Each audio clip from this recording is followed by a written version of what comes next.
तो फ्रेंड्स, आज हम क्लास 12 का मॉडल पेपर देखेंगे जो कि वर्ष 2022 का है। यह बायोलॉजी का मॉडल पेपर है जिसके प्रश्न बहुविकल्प प्रश्न यहाँ पे लिख दिए गए हैं। ऑप्शन आपको मॉडल पेपर मिल जाएंगे और मॉडल पेपर आपको डिस्क्रिप्शन लिंक नीचे दे दी जाएगी जिससे आप वहाँ पे डाउनलोड कर सकते हैं। इसलिए मॉडल पेपर में सबसे पहला हम इसमें बहुविकल्प क्वेश्चन देखेंगे। इसमें पहला है लैंगिक जनन अलैंगिक जनन में जनकों की संख्या होती है। अलैंगिक जनन में जनकों की संख्या कितनी होती है? एक। और लैंगिक जनन में दो जनकों की होती है, एक मादा एक नर। प्रश्न क्रमांक दूसरे पर पढ़ते हैं। बिना निषेचन के अंडाणु का परिवर्धन कहलाता है अनिषेक जनन।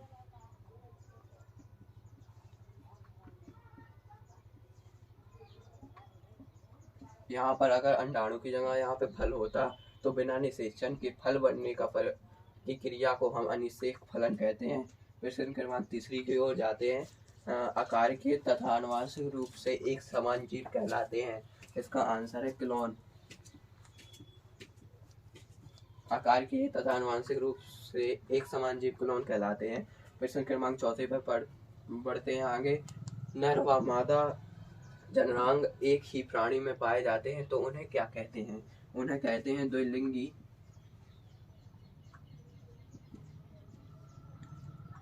या उभयलिंगी। आपके विकल्प में द्विलिंगी आंसर दिया गया है, ऑप्शन दिया गया है, इसलिए आप द्विलिंगी लगाएंगे। और प्रश्न क्रमांक 5 की ओर बढ़ते हैं। अर्धसूत्री को कहा जाता है। इसका आंसर अब इसका अपन ऑप्शन देख लेते हैं। अर्धसूत्री विभाजन, न्यूनकारी विभाजन, सूत्री विभाजन। इसका आंसर है न्यूनकारी विभाजन।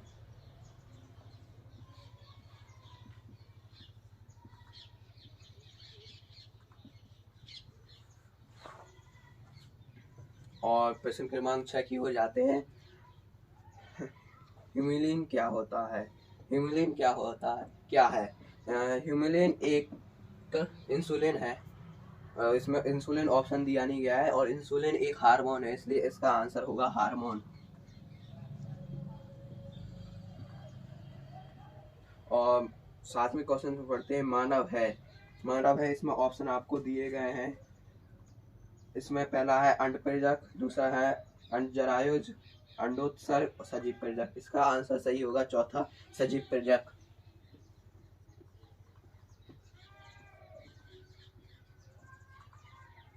इसलिए हमारे सही विकल्प खत्म होते हैं। इसके बाद हम रिक्त स्थानों की पूर्ति करेंगे, इसलिए इसको हम मिटा देते हैं। हम बहुविकल्प क्वेश्चनों के बाद रिक्त स्थान की पूर्ति देखेंगे। रिक्त स्थान इसमें आपको पहले नंबर पे दिया गया है। डीएनए फिंगरप्रिंट तकनीक किसने विकसित की थी? तो डीएनए तकनीक विकसित की थी सर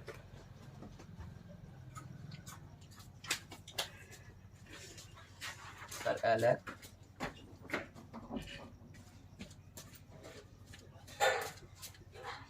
जेफराइज। और प्रश्न क्रमांक दूसरा है। एक प्रारूपिक आवर्त वीर्य भ्रूणपोष में पाए जाते कितने खाली स्थान केंद्रीय होता है? तो इसका आंसर है 8 केंद्रीय। और अगर कोशिका की बात की जाए तो 7 कोशिकाएं पाई जाती हैं। 8 केंद्रीय 7 कोशिकीय होता है। तीसरे पे पहुंचते हैं। तो कवक एवं शैवाल का सहजीवी संबंध क्या कहलाता है? इसका आंसर है माइकोराइजा।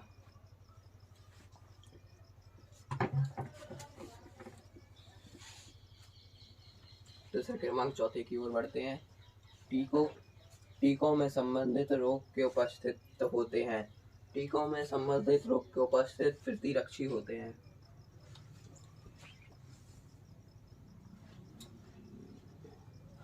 प्रश्न क्रमांक 5 की ओर चलते हैं। रोग निरोग की श्रेष्ठ जैव तकनीक है। रोग निरोग की सबसे श्रेष्ठ जैव तकनीक टीकाकरण है।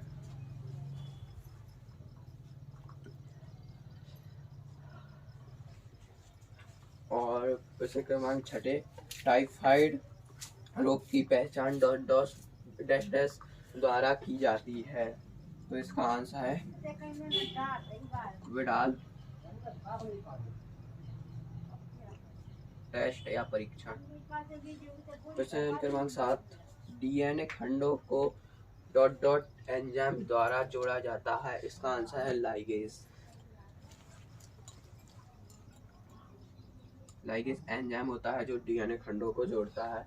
अब रिक्त स्थानों की पूर्ति हुई, इसके बाद हम एक वाक्य में उत्तर देखें। हम अब तीसरे क्वेश्चन पे जाते हैं, एक वाक्य में उत्तर। मैं यहाँ पे क्वेश्चन बोलता जाऊंगा और आंसर लिखता जाऊंगा, इसलिए पहला पढ़ते हैं। मछली पालन को क्या कहते हैं? मत्स्य पालन।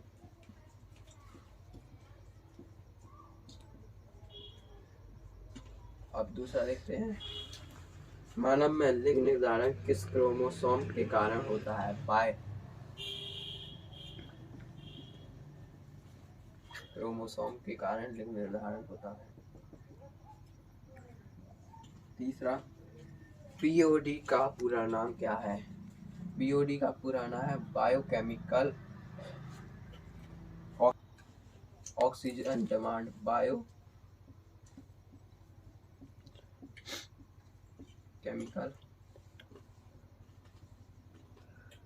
Oxygen demand. अब हम अगले वाले क्वेश्चन पे जाते हैं। मानव इंसुलिन सूक्ष्म जीवों द्वारा कीट खरपतवार नियंत्रण पद्धति को क्या कहते हैं? प्रश्न क्रमांक 4 की ओर जाते हैं। इसमें लिखा हुआ है सूक्ष्म जीवों द्वारा कीट खरपतवार नियंत्रण पद्धति को हम कहते हैं जैविक नियंत्रण।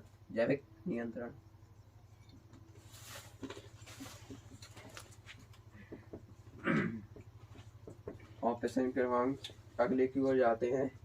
मानव इंसुलिन कितनी पॉलीपेप्टाइड श्रृंखलाओं से बना होता है? इसका आंसर है 2। मानव जनसंख्या का अध्ययन कहलाता है? मानव संख्या का अध्ययन डेमोग्राफी कहलाता है। इसका अंतिम आंसर हो जाएगा डेमोग्राफी। अब इसके बाद हम सही जोड़ियां देख लेते हैं, इसको मिटा देते हैं। इसके बाद हम सही जोड़ी देख लेते हैं, जो कि चौथा प्रश्न है अपना। पहली अग्नाशय की सही जोड़ी होगी। अग्नाशय में इंसुलिन मिलता है और ऊर्जा प्रवाह 10% का नियम है। और मनुष्य इसमें पूर्ण परजीवी हो नहीं सकता, 40 शुक्राणु नहीं। और ये इंसुलिन मिल गया है। ऑन्कोजीन नहीं होता। प्लाज्मोडियम उपभोक्ता, मनुष्य होगा उपभोक्ता। 100 प्राथमिक स्पर्मेटोसाइड से 400 शुक्राणु बनते हैं, इसलिए इसका 400 शुक्राणु। और अमर रहती है, यह पूर्ण परजीवी। और मलेरिया रोगाणु मच्छर नहीं होगा, प्लाज्मोडियम इसका सही आंसर होगा। और कैंसर ऑन्कोजीन।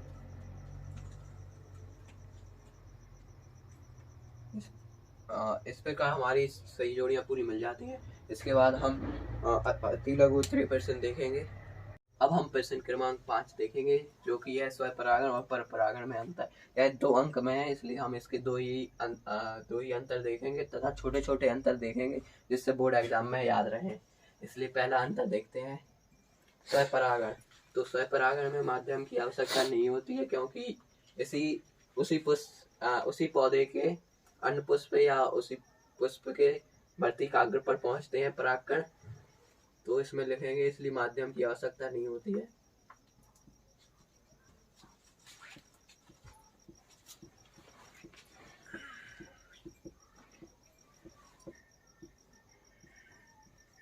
नहीं। और परपरागण में दूसरे पौधे के पुष्प पर पहुंचते हैं, इसलिए माध्यम की आवश्यकता होती है।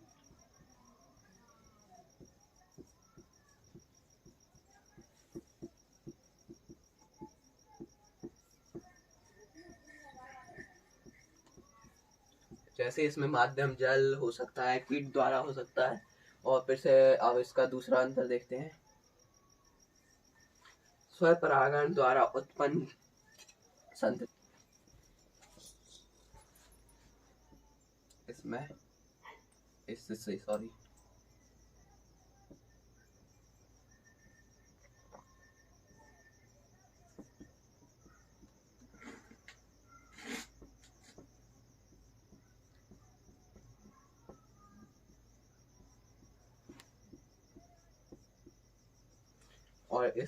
और इसमें जनक के समान होती हैं और इसमें जनक से थोड़ी बहुत भिन्न होती हैं।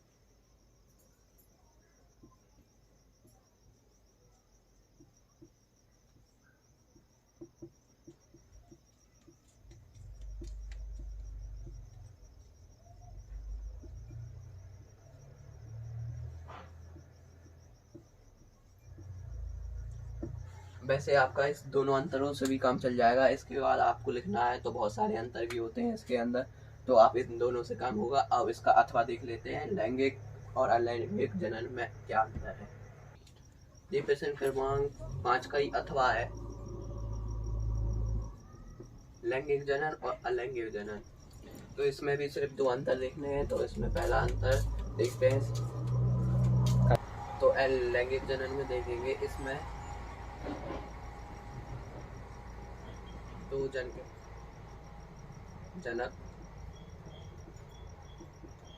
भाग लेते हैं, इसमें केवल एक जनक भाग लेता है।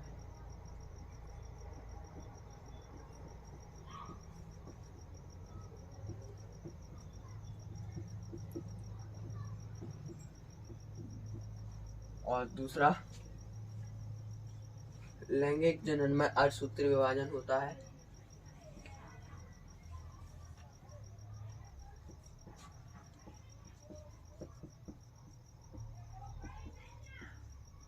और अलैंगिक जनन में समसूत्री विभाजन।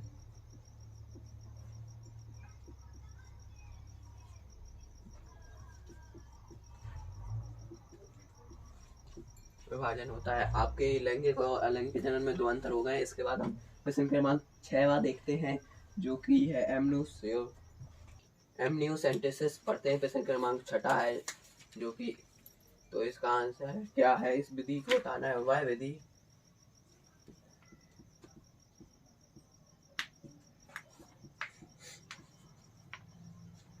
जिसके द्वारा गर्भ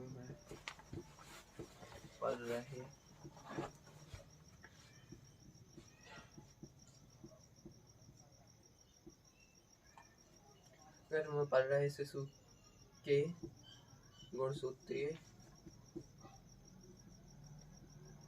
गुणसूत्री एवं संरचनात्मक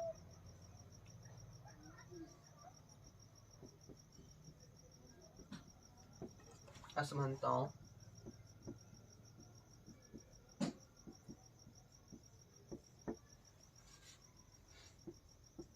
का पता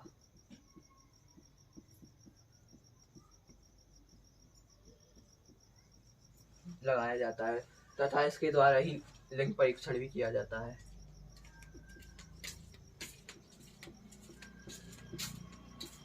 इसके द्वारा लिंग का भी पता चल जाता है कि लिंग कौन सा मेल है या फीमेल है। तो इसको एक बार और पढ़ लेते हैं। एमनियोसेंटेसिस वह विधि है जिसके द्वारा गर्भ में पल रहे शिशु के गुणसूत्रीय एवं संरचनात्मक असमानताओं का पता लगाया जाता है, एमनियोसेंटेसिस कहलाता है। और इसके द्वारा लिंग का भी पता चल जाता है कि बच्चा मेल है या फीमेल है। इसके बाद इसका अथवा देख लेते हैं, टेस्ट ट्यूब बेबी क्या है। अब टेस्ट ट्यूब बेबी है, जो कि अथवा का क्वेश्चन है, इसको देखेंगे निषेचन की।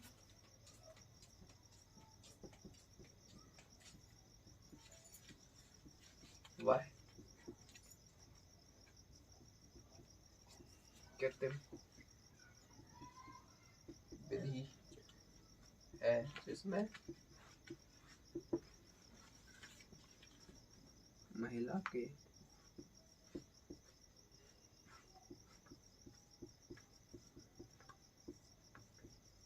अंडाशय से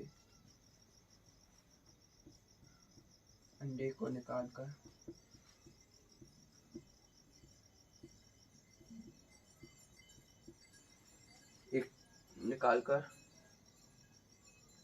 द्रव माध्यम में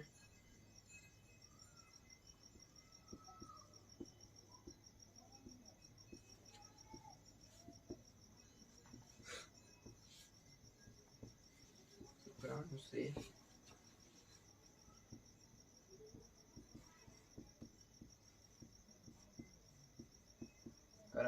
जाता है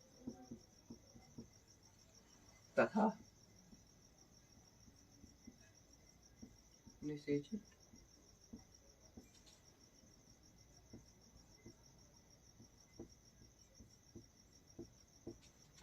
निषेचित अंडाणु को महिला के गर्भ में रख दिया जाता है।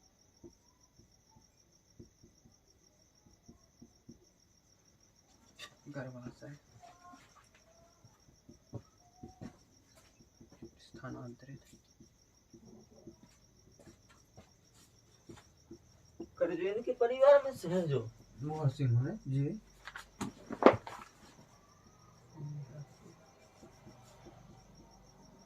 टेस्ट ट्यूब बेबी कहलाता है। तो टेस्ट ट्यूब बेबी देखेंगे निषेचन की वह कृत्रिम विधि जिसमें महिला के अंडाशय से अंडे को निकालकर द्रव माध्यम में शुक्राणु द्रव माध्यम यह एक टेस्ट ट्यूब होगा जिसमें द्रव माध्यम में शुक्राणु रहेगा तथा अंडाणु को लाएंगे तो उसमें निषेचित कराया जाता है तथा निषेचित अंडाणु को महिला के गर्भाशय में स्थानांतरित कर दिया जाता है। इस प्रक्रिया को टेस्ट ट्यूब बेबी कहते हैं।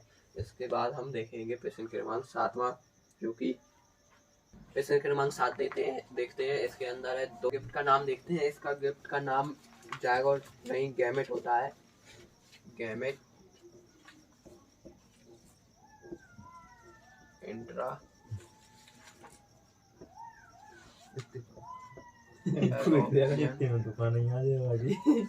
ट्रांसफर और जिप्ट का नाम देख लेते हैं। इसका होता है जायगोट।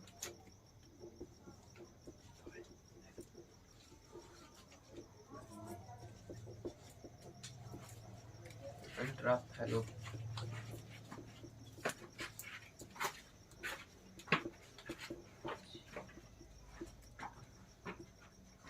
ट्रांसफर। बस गैमेट गिफ्ट में गैमेट होता है जी से गैमेट और जायगोट जेड से स्पेलिंग होती है इसलिए जायगोट। और बस प्रश्न क्रमांक 7 में निपटता है। इसके बाद हम प्रश्न क्रमांक 8 की ओर बढ़ते हैं। अब प्रश्न क्रमांक 8वां है जिसमें दिया गया उत्परिवर्तन क्या होते हैं या किसे कहते हैं। तो हम इसके देखेंगे अनुवांशिक पदार्थ में होने वाले अचानक ऐसे परिवर्तन जो कि किसी जीव की नई जातियों का उद्गम करते हैं उत्परिवर्तन कहलाते हैं। इसको अब हम कैसे लिखेंगे अनुवांशिक पदार्थ अनुवांशिक पदार्थ में होने वाले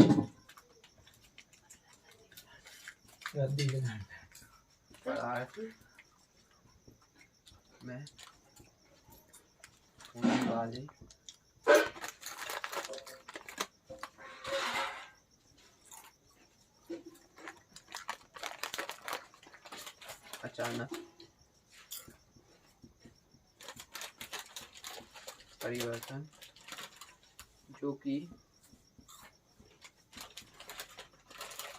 नई जाति के लिए कल परमाणु है कौन जाके कौन ये भी उद्गम के लिए सामान है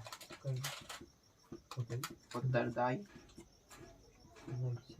होते हैं उत्परिवर्तन कहलाते हैं।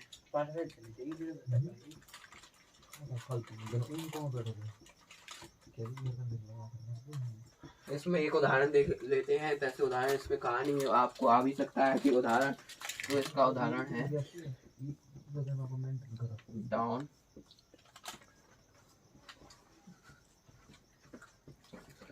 सिंड्रोम। इसका उदाहरण होता है इस प्रकार से उत्परिवर्तन एक बार और पढ़ लेते हैं। अनुवांशिक पदार्थ में होने वाले अचानक परिवर्तन जो कि नई जाति के उद्गम के लिए उत्तरदायी होते हैं उन्हें हम उत्परिवर्तन कहते हैं या कहलाते हैं। इसका उदाहरण है डाउन सिंड्रोम जो कि मंगोलियन मूर्ख व्यक्ति होते हैं वो इसी से ग्रस्त होते हैं डाउन सिंड्रोम से।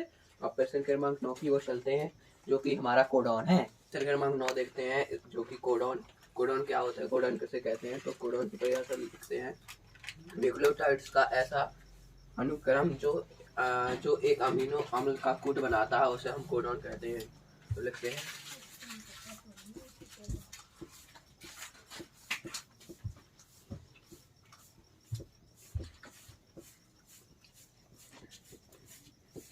ऐसा क्रम जो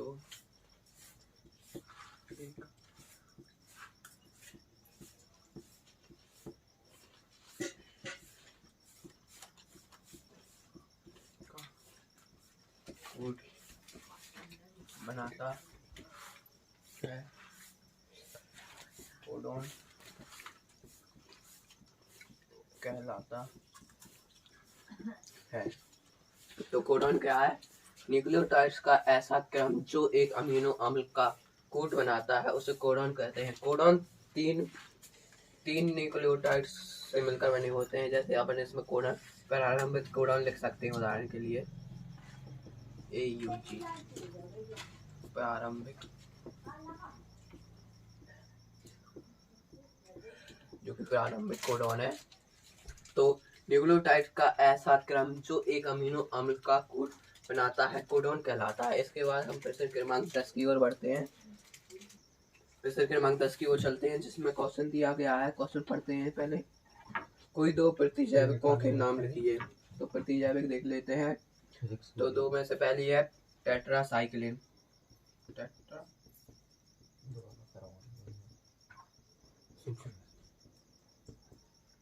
और दूसरी है पेनिसिलिन।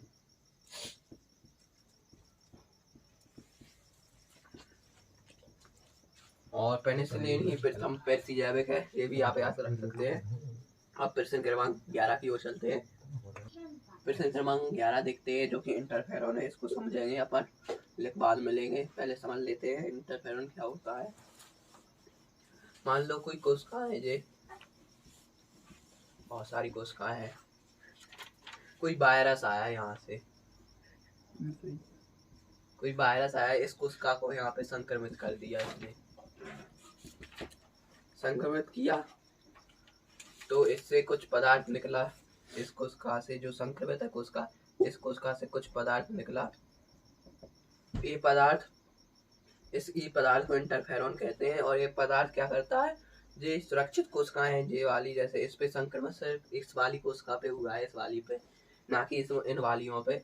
तो ये पदार्थ क्या करेगा, इनको ऐसी सूचनाएं देगा कि ये इस पदार्थ, मतलब कि ये रोगाणु से और ग्रसित ना हो सके। तो इसमें ऐसी सूचनाएं होती हैं जो इनको सुरक्षा प्रदान करती हैं। इंटरफेरॉन ये होता है। अब मैं आगे और चलते हैं, जो कि है GMO किसी कहते हैं। तो GMO का फुल फॉर्म, पूरा नाम देख लेते हैं। GMO का पूरा नाम होता है गैमेट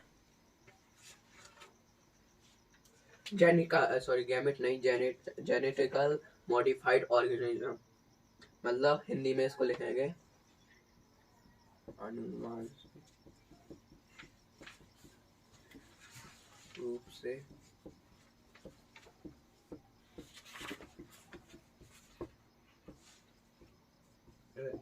जीव।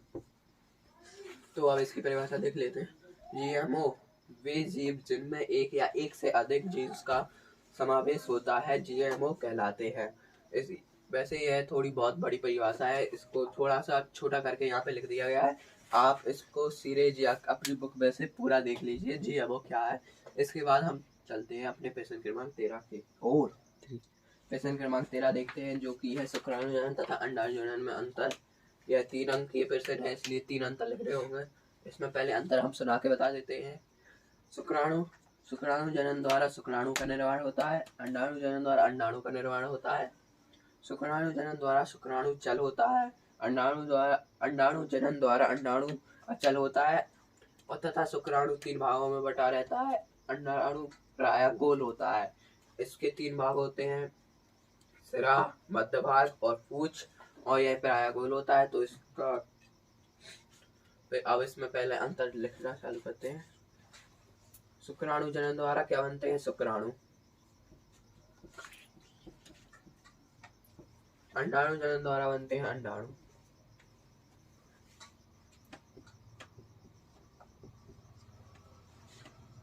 और दूसरा पॉइंट, इसके द्वारा बना शुक्राणु कैसा होता है, चल होता है। और इसके बना अंडाणु जनन द्वारा बना अंडाणु अचल होता है। और तीसरा देखते हैं, इसके द्वारा बना चल शुक्राणु 3 भागों में बटा होता है।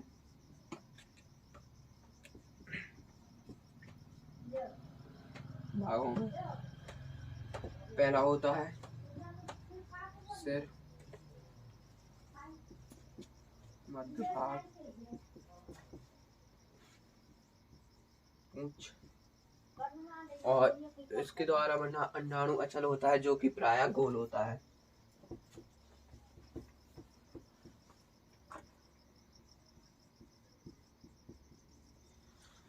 तो शुक्राणु और अंडाणु इसी के साथ निपटता है। इसके बाद हम प्रश्न क्रमांक 4 देखते हैं। अब हम प्रश्न क्रमांक 14 की ओर चलते हैं, जो कि है, पढ़ के सुना देता हूँ। क्या एक बच्चे को रक्त समूह ओ हो सकता है यदि उसके माता पिता का रक्त समूह ए तथा बी हो? तो इसको समझने के लिए आपको, अगर इसको समझना है ढंग से, तो इसको रक्त समूह समझना पड़ेगा। इसमें थोड़ा सा रक्त समूह बता देता हूँ, फिर इस 14वें क्वेश्चन को करेंगे, जिससे आपको एक क्लियर हो जाएगा बिल्कुल क्वेश्चन। अब रक्त समूह सब पढ़ते हैं, थोड़ा इसको समझते हैं। रक्त समूह 2 प्रकार के होते हैं। पहला ABO, दूसरा RH। और ABO में 4 होते हैं, जिसमें पहला होता है A, दूसरा B, तीसरा AB और O। इसमें ABO में 4 प्रकार के होते हैं। रक्त समूह A, रक्त B, AB और O या 0। और इसके 2 होते हैं। पहला होता है पॉजिटिव और नेगेटिव।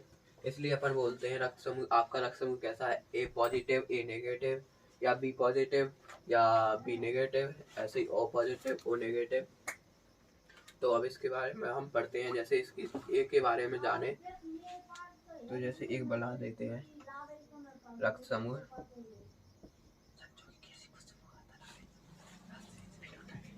RBC genotype. इनका जीनोटाइप क्या होता है? तो रक्त A समूह A है, तो इसकी RBC ये RBC, तो इसके ऊपर A समूह पाया जाएगा ना, A। तो इसके जीनोटाइप्स क्या बन सकते हैं? तो इसके जीनोटाइप्स, अगर माता, जैसे माता ब्लड ग्रुप A वाली, इसके जीनोटाइप्स होते हैं IA एक जीनोटाइप, या पिता से भी IA आए, या माता के दोनों में से किसी के एक के पास IA हो, एक के पास I0 या O। IA और ये I आपको दिख रहे होंगे, ये एक जीन है, जो आई जीन बोलते हैं इसको। आई जीन के 3 प्रकार होते हैं, IA, IB, I0 या O। तो इसमें ये दोनों प्रभावी होंगे, A अप्रभावी होगा, जिससे कि यह A वाले को बनाता है, IB इस वाले को बनाता है, और I0 या O रक्त समूह को बनाता है। तो इसको मिटा देते हैं नीचे वाले को। आपको समझ आया होगा। यह सहलग्न जीन का उदाहरण भी है AB, सहलग्न जीन का उदाहरण AB, और बहु एलील्स का उदाहरण है I जीन।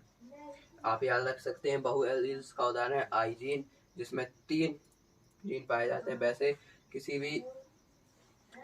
भी भाव में 2 ही जीन पाए जाते हैं, एक प्रभावी है अप्रभावी। इसमें 3 जीन पाए जाते हैं, और यह सहलग्नता का उदाहरण है, और यह बहु एलील का उदाहरण है। अब इसको मिटा देता हूँ मैं इसको। अब और रक्त समूह देखते हैं। तो आपको जी आई का फंडा समझ में आ गया होगा। अगर आई के ऊपर A मिलेंगे तो A रक्त समूह वाला ही होगा, और IA और IO मिलेंगे तो A रक्त समूह वाला होगा 0। और यहाँ पर AB यह सहप्रभावता का उदाहरण है, यहाँ पे लिख देते हैं।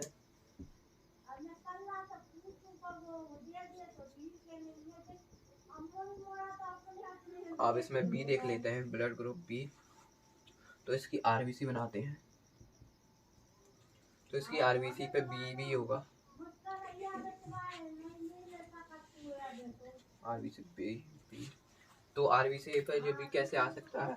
यदि इनमें से कोई एक के पास IB जीन हो, दोनों के पास या IB जीन हो, या इसमें किसी एक के पास IB जीन हो और एक के पास I0 या O जीन हो, तो B1 ब्लड ग्रुप होगा अब इसके बाद ए भी देख लेते हैं। तो इसकी आरबीसी के ऊपर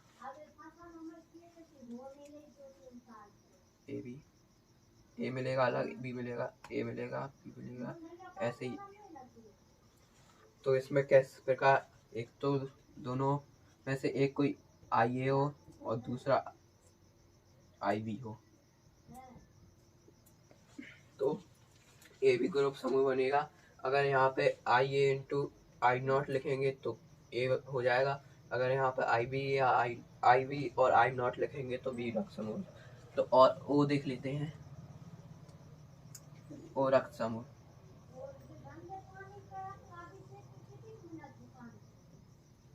तो इसकी आरबीसी पर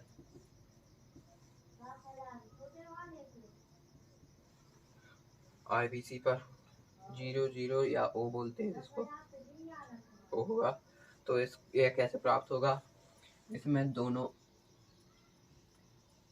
जीन्स आई नॉट होंगे। इस चार्ट को आप याद रखें। तो इसमें जीन कितने हो गए, जीनोटाइप 2 4 5 6 जीनोटाइप है, इसको आप याद रखेंगे। तो आपको दिया गया क्वेश्चन 14वां पूरे आसान तरीके से समझ में आ जाएगा। तो आप जैसे एक बार और समझा देते हैं। ए रक्त समूह के लिए जीनोटाइप क्या होना चाहिए, आई ए हो या आई जीरो हो, और बी रक्त समूह के लिए आई बी हो या आई जीरो हो, या ए और ए बी समूह के लिए आई ए इंटू नहीं आई बी हो, और रक्त समूह ओ या जीरो बोलते हैं जिसको, उसके लिए आई नॉट नहीं आई जीरो और आई जीरो होना चाहिए। अब इसके बाद हम प्रश्न क्रमांक 4 अपना मॉडल पेपर का सॉल्व करते हैं। अब वो आपको बिल्कुल आसानी से समझ में आएगा। प्रश्न क्रमांक 14 देखते हैं, जो कि क्वेश्चन दिया गया है, क्या एक बच्चे को रक्त समूह ओ हो सकता है?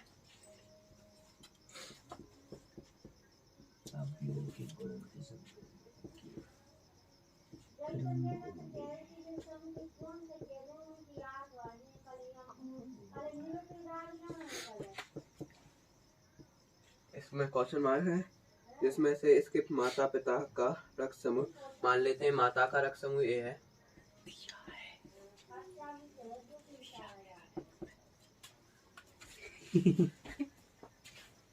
रक्त समूह दिया है जो कि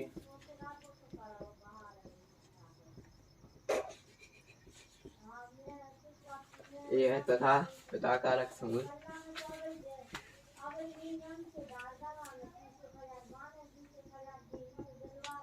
बी है। तो इसके जीनोटाइप्स और लिख लेते हैं कि जीनोटाइप्स क्या क्या होंगे ए के और इसके बी के। तो ए के जीनोटाइप्स क्या होंगे, आई ए हो सकता है, I a small a not a zero हो सकता है। और बी के रक्त समूह को देख लेते हैं। बी के रक्त समूह क्या क्या हो सकता है, जीनोटाइप आई बी या आई जीरो। तो अब इनके जीनोटाइप्स के बीच क्रॉसिंग कराई जाए। तो एक साइड हम ए ले लेते हैं, एक साइड बी ले लेते हैं। तो इसके जीनोटाइप्स क्या बनेंगे, आई ए और आई ओ। और इसके जीनोटाइप्स क्या बनेंगे, आई बी आई ओ या जीरो। जब इनके बीच क्रॉसिंग कराई जाएगी तो पहले इसकी क्रॉसिंग इससे, इसकी क्रॉसिंग इससे, इसकी क्रॉसिंग इससे, इसकी क्रॉसिंग इससे। हाँ, तो इसकी क्रॉसिंग कराई जाएगी ए और बी की। तो आई और बी आई बी की क्रॉसिंग कराई जाएगी। तो आई ए आई बी और आई ए की फिर से आई ए आई जीरो और आई जीरो आई बी। सॉरी जी, यहाँ पे नहीं, यहाँ का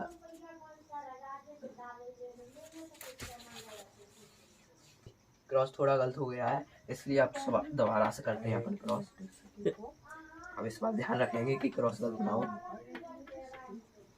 पहले इसे क्रॉस के आंसर लिखते जाएंगे, ए क्रॉस जब इससे करेगा तो आई बी ब्लड ग्रुप मिलेगा, और ये जब इससे करेगा तो आई ओ मिलेगा, और जब ये इससे करेगा तो आई ओ करेगा, और यहाँ पे आई 0 या आई ओ करेगा तो आई ए और आई बी किस ब्लड ग्रुप के जीन है? ए बी के।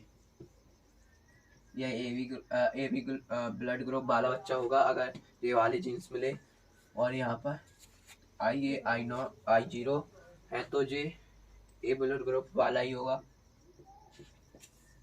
और आई बी और आई 0 वाले हैं तो इससे जो भी बच्चा होगा वो पी ग्रुप वाला होगा।